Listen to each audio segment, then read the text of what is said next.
The cue. Thank you, Marilyn. And thank you, Janine and Nancy. This was unexpected. I listened to the song previously. You do it better than I heard online. So, what that brings up is the topic is the call to action. Now, what I heard in the song is if I was brave. And that's kind of what is all about the action, because we're all called. We've had callings all the time. We have callings daily, little callings, big callings, internal callings, external callings. But do we act? Well, a lot of the times we don't need to act, but sometimes that calling persists and it gets us and pushes us and prods us so that we do act. What prevents us from acting? What the song was about. Oftentimes it's fear. Oftentimes it's complacency. Oftentimes it's a lot of excuses why we don't act, why we don't listen to what we know is ours to do. And so we stay sort of in our comfort zones. And I love my comfort zone. But I also know that when I stretch beyond my comfort zone, that magic happens. And it can be fearful. It's exciting. There can be dread involved. It's definitely the unknown. Because whenever we take action, we're inviting change. And when we take action, we're opening up to being perhaps out of control. And so, why would we take action? Well, there must be something compelling about taking action. See, when I'm called, there is something that propels me, that moves me. We can call it the infinite invisible. We can call it the divine. We can call it our inner processing. We can call it whatever we want, but we are moved nonetheless. There was this woman, and we were talking, she's a friend, and we were talking about this topic. And she said, you know, when I was young, I was walking on the street and this old woman in this wheelchair popped out of the wheelchair, must have hit a rock or something and popped out, was on the ground. Her head was bleeding. She was very distraught. And a crowd formed around her and none of us was doing anything. And I felt so guilty. And I knew I should do something, but I couldn't do anything. And all of a sudden, minutes later, this woman just popped right through the crowd, knelt down, gave her a hug, and started comforting her in a way that was profound. Just profound. These are the angels of the world that live within us. And this woman comforted her, held her, talked with her in this wonderful voice. And before long, the woman was sitting up and becoming oriented again. And the crowd started to disperse. But my friend said, I felt guilty for not doing something. And I said, really? Would you be willing to revisit that? She said, yeah. Imagine if you were the only one there and there was nobody else around. What do you think you would have done? Well, of course, I would have helped her. Does that answer your question? Well, sort of. Maybe it wasn't mine to do. Bingo. There are times when we are called to move, to go into action, and maybe it's not ours to do. Maybe it's somebody else's to do. And my friend clearly got to see that she was not the right person to comfort the woman that was there in distress. So when we think about our call to action, because it's the calling that comes first that propels us, motivates us, invites us into action. So first there's the thought, the impulse, or the circumstances that presents itself. And one of those presented itself to my family, Susan and myself, when we were at a pool party at my sister's place. And our sons were young at the time. One was 3 and one was 5. And the 5 was water safe and the 3-year-old was not. They're playing in a boat and we're all enjoying the sun and everything. And the older son says, "Kevin is swimming on the bottom." Oh my God. Well, it took a moment for that to compute. I'm sitting next to Susan. I'm going, that means he's drowning. He will be dead very soon. As that's starting to compute, I am propelling out of my chair. I look over at Susan and she is already out of her chair, 3 steps in the pool, fully clothed, under the water. Boom, up he comes, out on it. And he's looking around and he's in shock. He doesn't know what's happened. He never took a breath. He's fine. But the point of the story is, it wasn't mine to do. I was moving, but Susan had the calling that propelled her so quickly. And I know that in those times, we've all been propelled. Each of us has a story where we were propelled. I'll call it the infinite invisible. Something moved us that was beyond us. And those times are not by accident. I think this is how the universe works its magic, by working through us, whether we like it or not. Sometimes we can stop it, but oftentimes in real need, we are just propelled. There are all of the stories of the Good Samaritans who risked their lives for strangers, that risked for animals. All of these wonderful deeds, and I'll call them deeds of love and kindness, that we're propelled to do.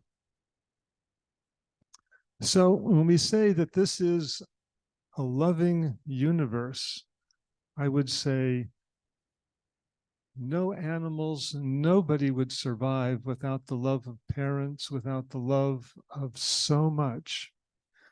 So we can just look to the parenting and how we arrived here, the symbiotic nature of all of the animals and the life forms. This is a loving, caring universe. There's also a lot of mischief going on too, that's contrary to that. But overall, we would not have survived if it isn't leaning towards the positive. And that's where we can continue to draw strength from. And so when we hear a calling, the calling precedes action. When we hear the calling, are we listening for the genuine? Are we listening, is this mine to do? Does this have gas in the tank? Will this propel me through the journey? And if the answer is yes, it's an easy yes. If the answer is no, it's a no. I've done a lot of projects where there was a mental yes, but there wasn't a yes down deep. There wasn't that genuine yes. Randall and I are going to be playing with the stage. We're going to completely rip it out of here and make a new stage that's lower and a little bit larger and much easier to get up and down. And this has always been a yes. When I walked in here the first time, I went, this stage has got to go. It was like, and it was yes to whatever it takes to get this stage to be a more inviting place. And that was how many years ago? and it's actually happening. And we don't know how to do this. I mean, we do, but we don't know exactly all of the steps. But we know that the first step is to get the piano off. That's the very first step. And then there's the second step and the third step. And when we get the calling to action, the calling's the first part, the action's the second part, and that's where we get stuck. As, oh, how do I implement this? Well, how do you eat an elephant? We all know it's one bite at a time. It's one small step at a time. So if we break it down, it's no longer so scary. And when we break it down to how do we get the piano, that's the first step. How do we get the piano off the stage?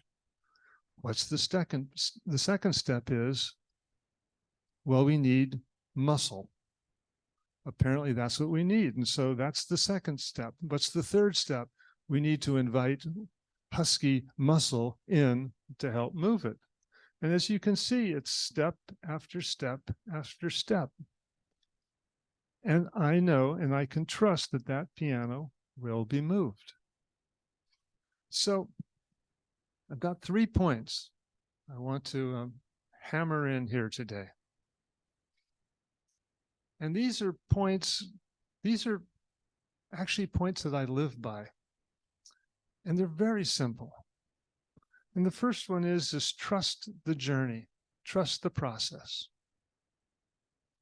And when we get the yes to build a stage, to start a business, to end a relationship, is to trust whatever the process is, knowing that the obvious next step will be available, so that you're trusting the process, that you will be guided, that the right information will come up.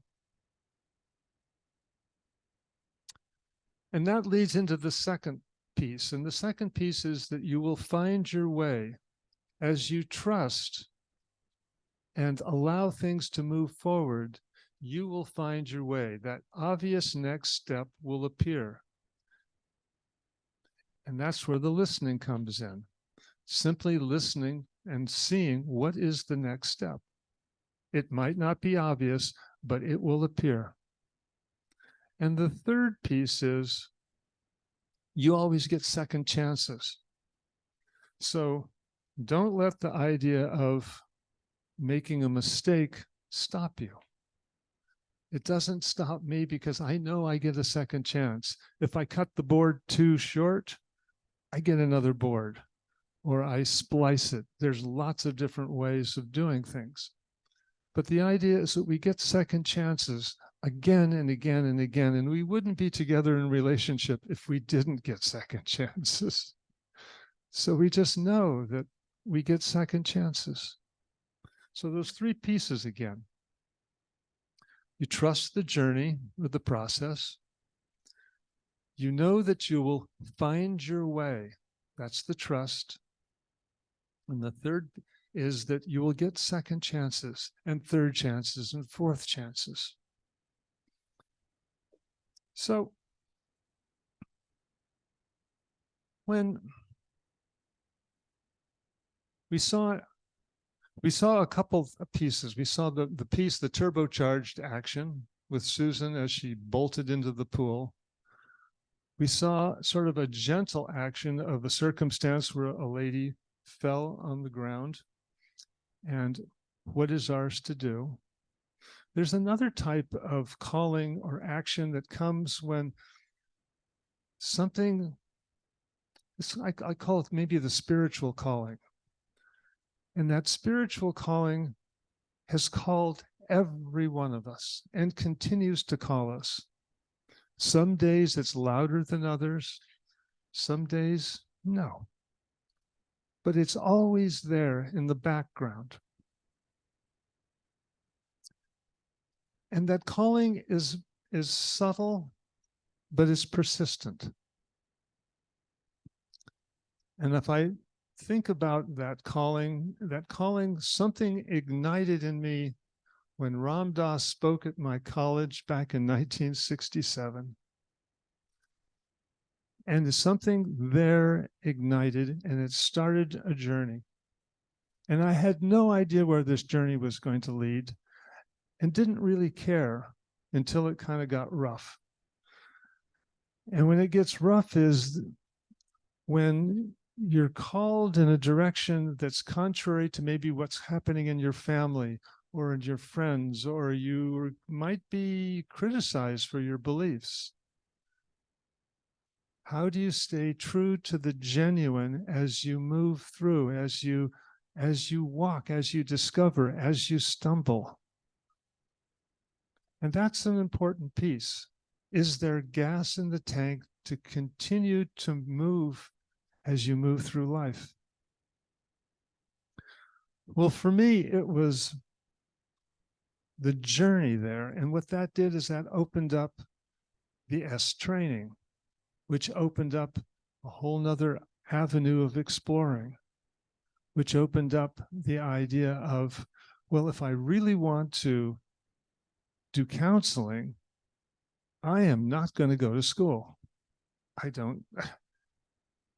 can see what's happening on stage.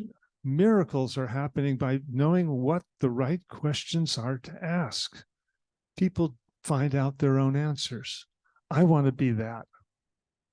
But at the time, I didn't realize that I wanted to be like those trainers because they were admired. And here's the shadow side of the calling. The shadow side is I wanted the goodies. I'll put in the work, but I want the goodies, rather than just to do it out of overflow. And so I proceeded in and started a church, went through all of the processes with the government and the filings and all of that. And we had little services, and it was growing, and I was doing counseling under spiritual counseling. See, you can do that without a license. And so that grew and that grew, and got into doing hypnotherapy and past lives therapy and all of this. And then about 7 years into it, the juice went away like that. The calling stopped. I went, okay, I'm over it. And I was over it. And that's when I started building and became much more physical and got out of my head. I started listening again to the genuine, and the genuine was everything that I had learned about was knowledge. It was not my knowledge. It was somebody else's knowledge. It was borrowed. It wasn't my wisdom. It was no longer mine to do. That was profound. And so I stopped it all. I referred everything over to some friends, and it all just disappeared. 35 years later, the calling comes back. But this time, I'm a different person. This is no longer borrowed knowledge. I have made it in life. I've raised some wonderful kids. I have a great family. I have built houses. I've done all of this stuff. I don't need spirituality anymore. I don't need people to love me. I don't need to be admired. That's all handled. What's happening now is out of a genuine desire, and it comes from an overflow. So this is a different quality of calling. The first quality was to get my butt into action, just to start exploring it all. The second calling was to now forget it all and to find out what is true for me. What is my experience, my direct, authentic experience, not somebody else's, not borrowed. And then to speak from that. Because wisdom, again, is not the knowledge, it's how we apply the knowledge, what we do with the knowledge. So we all have callings. We all have immense callings. You wouldn't be sitting in this chair if something didn't have a compelling interest for you to be here. And especially for the people in this room who participate so much and give so much. So when we get that calling, when we get that yes, we have to look also at the quality of our yes, because the quality of our yes will inform the quality of our action, the purity of our action. Does our action have any string to it? Does it have something contractual, or is it just a genuine giving? With Susan, there wasn't anything contractual. She just jumped in the water. For the lady who helped the person off the pavement, there was nothing contractual there. That was just a genuine act of love. So when we think of moving forward, and we think as we're propelled and called to action, what is the quality of that? What is our actual quality? And it all gets down to love. What's the quality of our love for one another? And how do we express it? And so the talk is easy. It's not really the calling of action. It's like, how are we listening to the call of love? What are we called to do?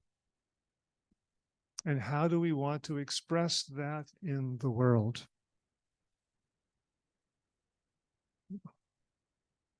So in closing, I just want to add one little more piece, and that is the timing.